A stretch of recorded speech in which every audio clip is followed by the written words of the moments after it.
Quel est l'impact d'une récession sur la stratégie et la performance des entreprises? La synthèse des recherches publiées sur les récessions au cours des 20 dernières années a montré qu'elles ont quasiment toujours les mêmes effets. La situation d'une entreprise au début d'une récession conditionne sa performance pendant la récession.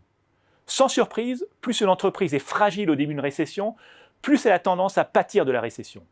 Concrètement, les entreprises les plus petites, les moins rentables et les moins diversifiées sont celles qui souffrent le plus d'une récession. La situation d'une entreprise au début d'une récession conditionne également la stratégie qu'elle mettra en œuvre pour faire face à la récession.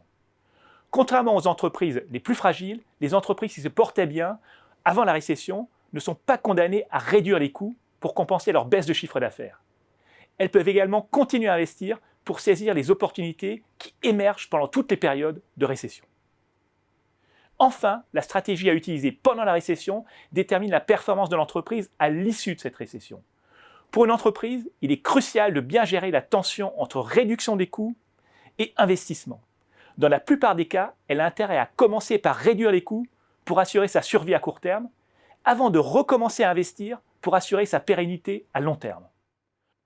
En période de récession, le véritable dilemme pour les dirigeants n'est donc pas de choisir entre la réduction des coûts et les investissements. C'est plutôt de trouver le juste équilibre entre investir trop peu, une stratégie trop prudente pour espérer sortir de la récession par le haut, et trop investir, une stratégie trop risquée pour espérer sortir de la récession avec succès.